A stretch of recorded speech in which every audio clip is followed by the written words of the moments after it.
meu amor, muito bem-vindo mais um vídeo aqui no canal. Gente, eu tô num lugar belíssimo de lindo e a gente veio aqui, eu e meu escudeiro Lucas tá aqui do meu ladinho. Gente, eu vou fazer um vídeo com o Lucas em breve, prometo que vocês têm que conhecer a carinha do Lucas. Mas a gente veio aqui numa cidade do ladinho de onde eu moro, chamado Olambra, é a cidade das flores. E a gente veio para fazer umas fotos e eu falei, Lucas, não é possível, a gente vai ter que fazer nascer um vídeo lá também para aproveitar esse lugar, como eu gostaria que vocês estivessem aqui para ver tudo que eu tô vendo. E a verdade, gente, é que vocês estão vendo que eu tô sem tablet, eu tô sem nada aqui. Eu só tô com a minha Santa Bíblia de papel hoje, porque é um vídeo sem roteiro. Tá chegando agora e não me conhece? Muito bem-vindo! Meu nome é Letícia Erdi, eu sou cristã e eu sou psicóloga e todas as sextas-feiras eu venho aqui compartilhar um pouco dos meus conhecimentos com você, aquilo que o Senhor tem feito na minha vida, aquilo que o Senhor fala comigo através da sua santa palavra, e eu faço isso para te ajudar a desmistificar, simplificar a sua vida cristã cotidiana. Como eu gosto de falar, conhecimento é poder, poder é governo e governo é domínio. E quando nós temos conhecimento, nós temos a possibilidade de escolher uma vida renovada, uma mentalidade renovada e transformar aquilo que nós estamos vivendo. Gente, viver não é fácil. Não existe receitinha de bolo e é com erros, né? Testando. É erros e acertos, nós vamos afinando a nossa caminhada. E hoje eu quero falar com você sobre um tema que o Senhor colocou no meu coração há mais ou menos um ano atrás. Eu conto que eu comecei a criar conteúdo no Instagram porque eu tinha muita vergonha, muita insegurança aqui de vir para o YouTube. E a gente fazia caber um vídeo de meia hora, uma hora, que é o tempo do vídeo aqui do canal, em 15 minutos, porque ele tinha que ir para o Instagram.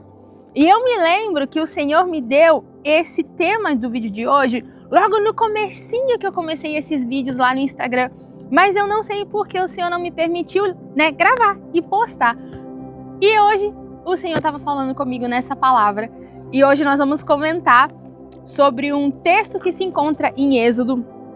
Eu amo as passagens do Pentateuco, que é um momento muito significativo na vida do povo hebreu, o povo de Israel, que é o momento ali, né? A gente vê o Senhor em Gênesis criando todas as coisas, estabelecendo a família de Abraão profeticamente como né? Através de Abraão, o Senhor abençoaria todas as famílias da terra. E nós vemos então como a família de Abraão vai crescer e vai se multiplicar no Egito.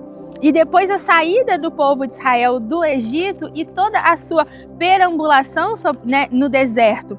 E nós vemos como o Senhor vai tratando esse povo no deserto.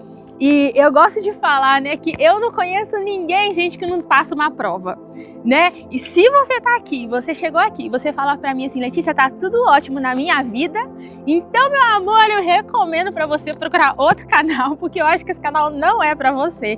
Mas a verdade mesmo, gente, é que nós passamos deserto o tempo todo nas nossas vidas. Seja deserto, gente, se não for numa área, em outra. Nós temos desertos na vida financeira, nós temos deserto na nossa vida emocional, relacionamento familiar, relacionamentos amorosos, na nossa profissão. Oh, gente do céu, onde existe um ser humano ali, alguma coisa vai acontecer de muita dificuldade. E aqui nós vamos comentar sobre uma situação muito pontual que está acontecendo em Êxodo, e aqui no Êxodo 31. Nós vamos entender aqui um contexto rapidinho, porque para fazer sentido que eu vou te falar, você tem que entender o que está acontecendo. Eu sempre gosto de te dar essa contextualização. Em Êxodo, mais ou menos a partir ali do 25, nessa altura aqui, a gente já sabe que Moisés ele está no alto do monte e ele está falando com o Senhor. E o Senhor começa nesse encontro a dar muitas diretrizes para Moisés do que viria a ser a lei do povo de Israel. E aqui em específico, o Senhor ele está falando para Moisés que ele quer um templo. Ele quer um templo para habitar no meio do povo de Israel. E ele começa a explicar para Moisés como esse templo deveria ser construído. A construção do altar, a construção da bacia para lavar as mãos e purificação. Nós vemos aqui como deveria ser feito, fabricado o óleo de unção. E o Senhor ele está se encarregando de dar detalhes muito preciosos para Moisés de tudo aquilo que ele queria naquele templo. e como que ele gostaria que aquele templo fosse construído, certo? E aqui, em Êxodo 31, no versículo 1, o Senhor vai dizer a Moisés o seguinte: veja, eu escolhi especificamente, olha essa palavra que maravilhosa, especificamente, Bezalel. Quem era Bezalel? Filho de Uri e neto de Ur, da tribo de Judá. Versículo 3. Enchi-o do Espírito de Deus e lhe dei grande sabedoria, habilidade e perícia para trabalhos artísticos de todo tipo. Ele é exímio artesão, perito no trabalho com ouro, prata e bronze. Ele tem aptidão para gravar e encravar pedras preciosas e entalhar madeira. É mestre em todo o trabalho artístico. Versículo 6. Para ajudá-lo, designei pessoalmente a Oliabe, filho de Aizamaque, da tribo de Dan. Além disso, conferi a habilidade especial a todos os artesãos de talento para que façam tudo o que lhe ordenei. E aí, do versículo 7, ele vai dizer o que eles fariam. Mas eu gosto muito mesmo desse versículo, porque Deus está dizendo, olha, eu escolhi especificamente Bezalel. Ele vai ser o cara à frente, ele vai liderar tudo isso que eu mandei que seja feito. Bezalel vai liderar a construção de tudo isso. Mas ele não vai fazer isso sozinho. Eu também separei para ele um homem chamado Aholiabe. E junto com Bezalel, eles vão coordenar todo o trabalho da edificação dos utensílios do templo e eles vão liderar toda a equipe de artesãos que tem talento para fazer o que eu estou mandando vocês fazerem. Nós estamos vindo aqui no canal falando sobre muitos assuntos, né? Desde setembro, o primeiro vídeo, todo mês um estilo de conteúdo diferente, um tema de conteúdo diferente, e a gente sempre busca trazer uma sequência lógica de que tenha uma certa conexão entre um vídeo e outro, para que as coisas elas não fiquem aqui no aleatório, tudo muito perdido. E o fato é que, no mês de abril, nós tratamos muito sobre atitude, sobre como nós precisamos aprender a ter prioridades nas nossas vidas, como nós precisamos aprender que ter uma promessa de Deus na minha vida não significa viver numa inércia esperando que Deus faça e resolva por mim. Eu também falei aqui no canal esse ano sobre hábitos que nós precisamos cultivar para ter uma vida diferente. Cara, a verdade é que aqui no canal eu trago princípios bíblicos e espirituais associados, aliados diretamente a uma prática comportamental que você pode e que você deve colocar em prática na sua vida, se você busca viver uma vida nova, uma vida transformada. Eu falo que aqui eu costumo falar para pessoas que entenderam que elas têm um problema e que elas querem mudar de vida, certo? Não basta eu só saber que tem um problema, eu preciso saber onde está o meu problema para que eu possa fazer alguma coisa a respeito, e eu preciso de mais de que uma força de vontade, mais de que uma motivação, eu preciso de um comportamento intencional para que eu possa viver aquilo que o Senhor estabeleceu para eu viver. Mas durante muitos anos na nossa vida, na minha vida eu posso dizer, eu vivi nessa bolha acreditando que a vontade de Deus, ela era um objeto à parte, ela era alheia à minha vontade e que eu não precisaria corresponder, né, com atitudes e comportamentos, porque se Deus quer, vai acontecer independente do que eu queira ou não.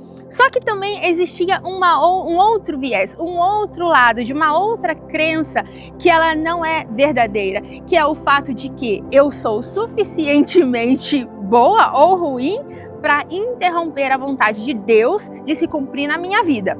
Então, ou Deus vai cumprir o que Ele quer e eu não preciso corresponder com isso, eu não preciso fazer nada, ou então os meus pecados, eles são suficientes para parar a vontade de Deus. E por que eu tô retomando esses assuntos aqui com vocês? Porque nenhum nem outro, certo? Eu tenho trazido aqui no canal, vez após vez, que eu, com as minhas atitudes, as minhas ações, que elas, muitas vezes elas vão contra aquilo que o Senhor estabeleceu como verdades e princípios, ou seja, muitas vezes eu posso pecar, eu posso errar, mas o Senhor, eu sempre falo, o Senhor sempre coloca na balança. Quando nós vemos aqui, né, a história de Abraão, eu costumo dizer que quando Abraão ele vai se deitar com Agar, ele tem o filho Ismael, que não era o filho da promessa, antes de Isaac, Deus não foi pego de surpresa. O erro de Abraão, o erro de Sara não pegou Deus de surpresa. Agora, o fato de que eu não sou suficientemente ruim para parar a vontade de Deus na minha vida, não significa também dizer que a vontade de Deus vai se cumprir independentemente daquilo que eu faça. Não, eu preciso ter uma mentalidade esclarecida e alinhada para saber que eu tenho que me movimentar intencionalmente debaixo da promessa de Deus para minha vida, correspondendo ao chamado. Eu disse isso daqui num dos vídeos que entrou no mês passado, que a promessa ela não é o objetivo final, ela é o esteio, ela é a estrada por onde eu caminho rumo a um futuro. Então é muito legal, eu já vou explicar, eu vou chegar onde eu quero, mas você precisa entender, eu estou fazendo uma retomada. Quando Pedro vai andar sobre as águas, a palavra de Deus vai dizer que Pedro caminhou sobre uma palavra. Vem, Pedro. Então, Pedro, ele caminha em direção a Cristo por cima de uma palavra. Ela era a palavra quem dava o caminho de Pedro até o mestre no meio daquele mar. Só que nós vivemos numa cultura do descartável. Nós vivemos numa cultura que nós, pessoas dentro de uma empresa, nós nos tornamos números. Nós nos tornamos pessoas que são facilmente substituídas a partir de um momento em que se identifica que uma outra pessoa tem uma melhor capacidade, uma melhor competência, uma melhor técnica do que aquela que eu carrego. Nós vivemos num mundo que trabalha com a meritocracia. Então, no passo em que eu me esforço, que eu me empenho e eu tenho capacidade técnica para isso, é o passo em que eu conquisto as coisas e eu vou me mantendo como relevante no mercado. Eu me mantenho, a minha posição, ela vai ser relevante perante as pessoas ao passo em que eu me mantenho uma pessoa competente. Quando eu entro numa empresa e alguém identifica que existe alguém melhor do que eu, ou que eu não estou correspondendo às expectativas daquela diretoria, o que acontece comigo? Eu sou descartada, eu sou substituída.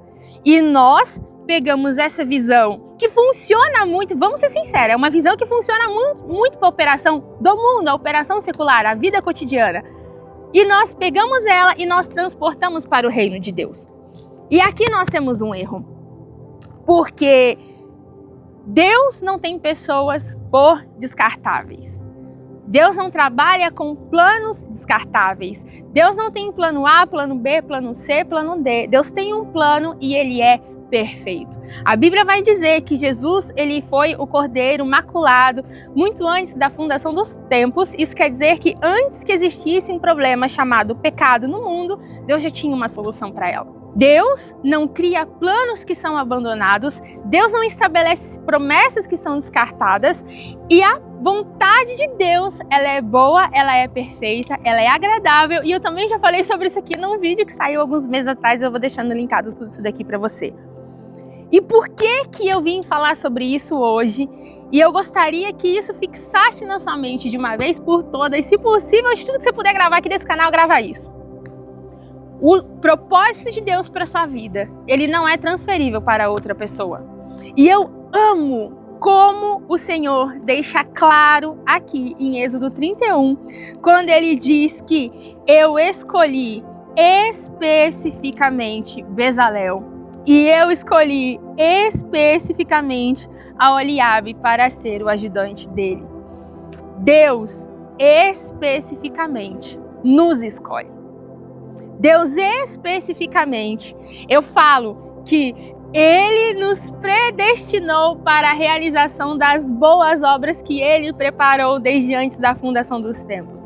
E eu acho isso maravilhoso, porque nada vai te servir, nada vai ser tão bom para você, nada vai te encher mais de felicidade e de completude de vida e de esperança do que viver o chamado e o propósito de Deus para sua vida. Por quê? Porque As boas obras, ou seja, o chamado de Deus para a sua vida, foi a forma que o Senhor usou para a sua existência. Eu gosto de pensar que no mundo onde pessoas, relacionamentos, coisas, situações, lugares, tudo é descartável. Nós podemos trocar hoje em dia, né, gente? Não deveria, né? Mas é fácil você trocar de parceiro, é fácil você trocar de marido, é fácil você trocar de amizade, é fácil você trocar de igreja, é fácil você trocar de ministério, é fácil você trocar de sonho até. É fácil você trocar de comida, é fácil você trocar de roupa. Eu não quero mais esse carro, eu troco de carro, eu troco de emprego.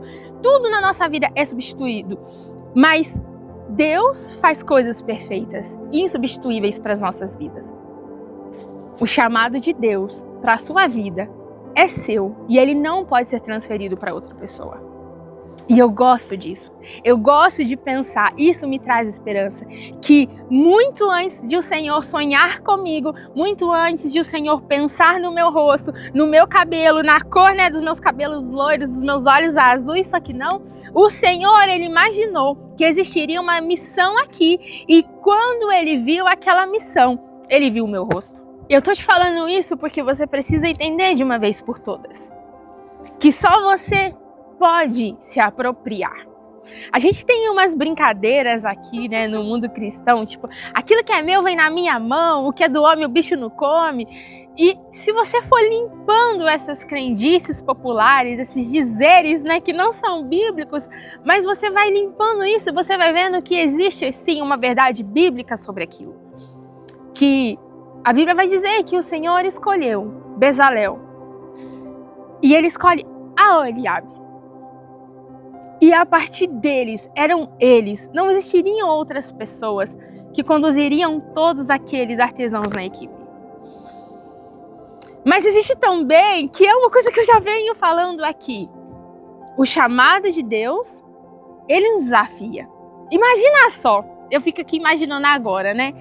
Moisés chamando esses dois homens e eles falando assim, nossa, mas somos nós quem vamos fazer todos esses utensílios, todos esses artigos? Imagina a seriedade do trabalho, a responsabilidade do trabalho. Eram aqueles homens que iam produzir os utensílios que carregariam, que atrairiam a presença de Deus sobre aquele acampamento. Gente, se isso não desafia a sua capacidade, eu já estou aqui extremamente desafiada se eu fosse eles. Mas a palavra de Deus também vai dizer que eles eram exímios em tudo que eles faziam. Sabe o que isso quer dizer? Que eles eram excelentes. Deus daria sim uma sabedoria, Deus daria sim do seu espírito, Deus capacitaria, ele daria ali um poder over, né? Um overpower, né? Uma aceleração, uma unção para aquela tarefa, para aquele chamado. Mas eles já eram exímios artesãos. E por causa do caráter deles e aquilo que eles já carregavam dentro deles e toda a competência que eles tinham, e mais do que isso, não era só a competência técnica, a seriedade e o zelo que eles carregavam nos seus corações, eles foram escolhidos.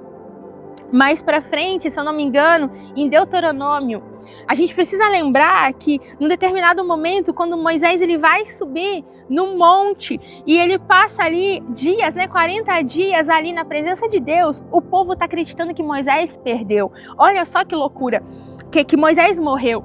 E o povo chama quem? Arão, e fala assim, olha, nós precisamos de deuses que representem para nós aquilo que nos tirou do Egito e da mão dos nossos inimigos. E a Bíblia vai contar que Arão ele é convocado por esse povo e Arão vai fazer ali um trabalho de artesanato e ele vai produzir o bezerro de ouro para que o povo pudesse adorar aquele bezerro. Agora, uma coisa que não está na Bíblia, mas que me faz, eu me questiono aqui nós tínhamos Bezalel e Aholiabe, que eram exímios artesãos. Eles eram excelentes em manusear pedras preciosas, artigos de ouro, prata. Mas não são eles quem confecciona aquele bezerro. E em Deuteronômio a gente vai ver Moisés ali contando que por causa disso, do que Arão fez, ele tem que interceder a Deus para que Deus poupasse o seu irmão. O meu questionamento no meio disso tudo é: se Bezalel e Aholiabe, eles eram tão bons artesãos, porque o povo não foi até ele, né? Bezalel, faz você para nós. Por que eles não foram a Aholiabe? Aholiabe, faz você para nós um bezerro. Faz você para nós o nosso novo ídolo. A Bíblia não conta. Só que para mim, Letícia, uma percepção própria, tá? É justamente o fato de eles não estarem envolvidos com essa situação que faz com que o Senhor, além de sua capacidade técnica, mas um coração zeloso, faz com que eles sejam tirados por Deus para essa obra. Eles têm agora a capacidade técnica, eles têm um chamado, eles têm um posicionamento, e daqui para frente a gente vai ver que eles vão corresponder àquilo que eles receberam de Deus. E eu gosto que aqui, a partir do capítulo 36, a gente começa a ver o seguinte: em seguida, Bezalel fez uma arca. E então Bezalel fez a estrutura. E então Bezalel, junto aos habilidosos artesãos, fez aquilo e fez aquilo outro.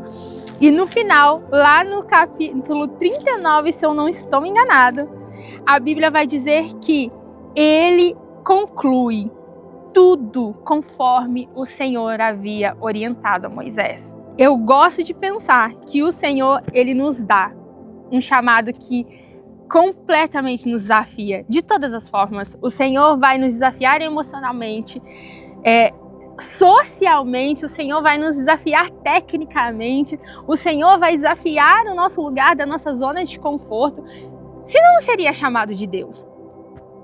Mas não tem nada que o Senhor não me convide a fazer que não seja perfeitamente executável. E eu me pergunto o seguinte: Deus, ele poderia ter escolhido qualquer outra pessoa, mas Deus, sendo bom e perfeito, será que teria outra pessoa melhor que esses dois caras para assumir a liderança dessa obra? Eu não acho que essa escolha foi aleatória. Pelo contrário, eu acho que justamente porque Deus sabia que não existia, é que eles foram chamados. Agora, eles poderiam não aceitar. Como eu posso não aceitar, como você pode não aceitar. Quando o Senhor me chamou para estar aqui, eu poderia dizer: não, Deus, eu não quero. E o Senhor respeitaria a minha decisão. E isso aqui ia ter que acontecer, comigo, com outra pessoa. Agora, será que existiria outra pessoa? Sabe, tantas pessoas no mundo, nenhuma serão como eu. Ninguém será como eu. Como eu não serei como Lucas, como eu não serei como ninguém. Como tem tantos outros canais aqui no YouTube que estão começando, outros que já estão há tantos anos, e que eu nunca serei como eles, mas eles também nunca chegarão no que eu sou. E existem pessoas que eu alcançarei que eles não alcançarão. Deus poderia colocar qualquer outra pessoa para fazer aquele trabalho, mas Deus sabia que aquele trabalho só seria perfeitamente executado por aqueles dois caras. Eu não sei, não tem como eu saber, por mais que eu acredite que você tem um grande chamado de Deus na sua vida, eu não sei do que se trata.